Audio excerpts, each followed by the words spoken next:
Oh, I didn't realize someone already bought this place, the woman said, stepping outside with a curious smile. Marcus had just moved into the neighborhood. He was mid-move, arms full of boxes, truck half emptied, sweat lining his brow. But when he heard the voice, he turned with a friendly grin. Yeah, Marcus said, balancing the box in his arms. Just last week. The woman, blonde and maybe mid-50s, stood across her driveway with a wide-eyed expression that didn't quite match her smile. Are the owners inside? She asked casually. Marcus chuckled, gently setting the box down. That'd be me, he replied, still smiling. She laughed, not out of joy, but disbelief. A sharp, sarcastic laugh. You wish you were the owner, she scoffed. No offense, but I mean, how could someone like you afford a neighborhood this expensive? Before we go on, where are you watching from? Drop your city or country in the comments. And if you believe in treating people with respect, no matter their skin color, hit that like and subscribe for more from Story Arc. Before Marcus could respond, a white man walked out of the house, hauling another box. Oh, you must be the owner, she said quickly, perking up. I'm Karen, your neighbor. The man paused. Nah, just helping my guy here offload his stuff from the truck. He gave Marcus a quick salute. All done, boss. Marcus handed him a tip. Appreciate it. Karen blinked. Wait, you're the owner? Marcus turned back to her. Things aren't always what they seem. Trying to mask her embarrassment, Karen gave a strained smile. Oh, so you're just renting, right? But Marcus didn't answer this time. He just turned and walked inside, box in hand. Have you ever had someone decide who you are before even knowing your name? Back inside her house, Karen carefully placed a small box, a watch case, on the table. She told her son she needed to head back to work, then quickly stepped out. But moments later, stepping back in, she froze and screamed.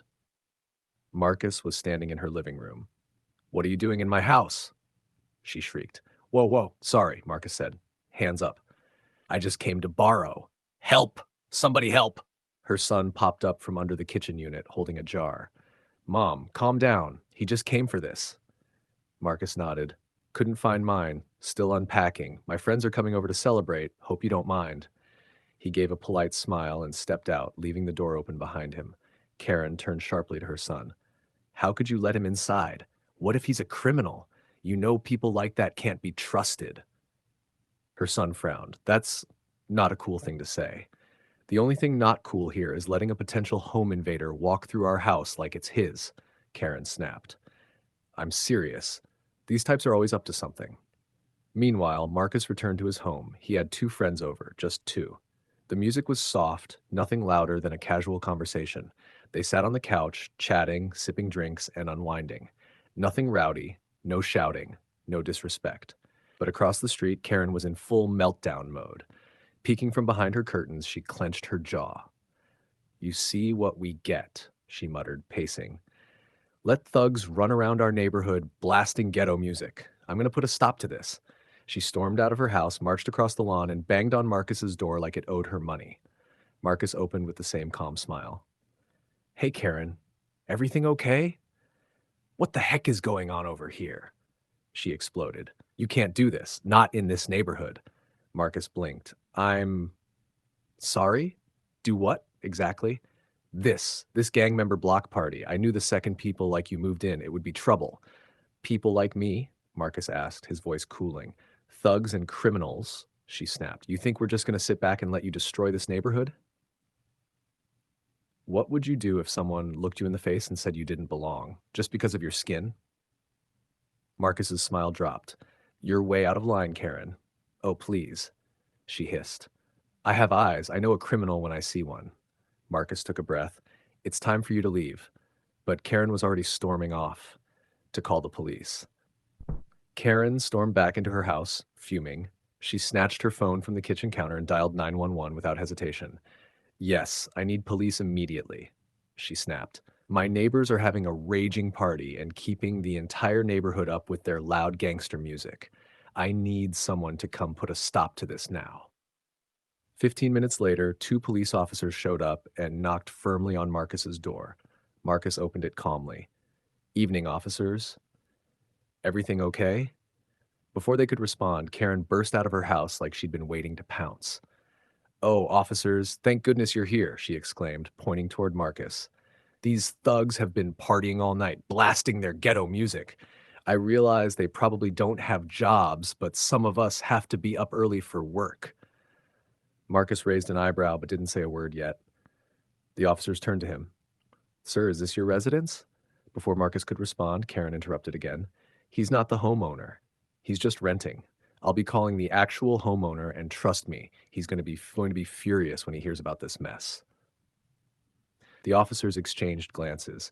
So he's not the homeowner? One asked. Karen pointed again, voice growing louder. He's a thief. He stole my watch. I saw it on his wrist. He was inside my house earlier. He must have taken it then. He can't afford a watch like that. I mean, look at him. The officer glanced at Marcus. Sir, is that your watch? Marcus nodded calmly. Of course. Give me 1 second. I'll clear this all up. He turned and walked back inside. Karen scoffed. Okay, this is ridiculous. Why are you even humoring him? One of the officers raised a hand. Ma'am, please. We're handling this. I'm telling you, these people are rotten, she insisted. He stole it. I don't have proof, but I know it. They're thugs. All of them. Have you ever had someone try to destroy your reputation without a shred of proof? Moments later, Marcus returned holding a folder. No one stole your watch, he said. I tried to be cool, but all you've done since we met is stereotype me and make racist assumptions. Racist? She gasped. I'm not a racist. Marcus didn't flinch. Yes, you are. First, you said people like me couldn't even afford to live here. But as this deed shows, I do own this house. In fact, he pulled out the paper. I paid for it in cash. Karen's eyes narrowed. There it is. Only a drug dealer or a criminal would carry cash like that. But Marcus didn't even blink. I mentioned earlier that I like watches, he continued. That's because I'm a jeweler. I own 5 of the largest jewelry stores in the state. The officers looked over the documents carefully. Everything checked out. One of them nodded. Well, congratulations, sir. That's impressive. Karen stepped forward in disbelief. Officers, are you seriously falling for these ridiculous lies? Just then, her son walked outside from Marcus' house. As he stepped into the porch light, the room fell quiet. On his wrist, the watch. Karen froze. Wait! Why are you wearing your father's watch? The officer pointed. Is that the watch you claimed he stole? Karen's face went pale. I guess that clears up the mystery, the officer said, turning back to Marcus. Have a good night, sir. Karen's mouth opened and closed, like she wanted to speak, but no words came out. Finally, she stepped forward, voice trembling. I don't even know where to begin. How to apologize to you. All of you. I was wrong. Wrong to assume you stole my watch. Wrong about everything I said. I'm sorry. Marcus looked at her calmly. It happens all the time. It's just the world we live in. But hopefully it's taught you a lesson. Karen nodded quickly. Oh, it did. It really did.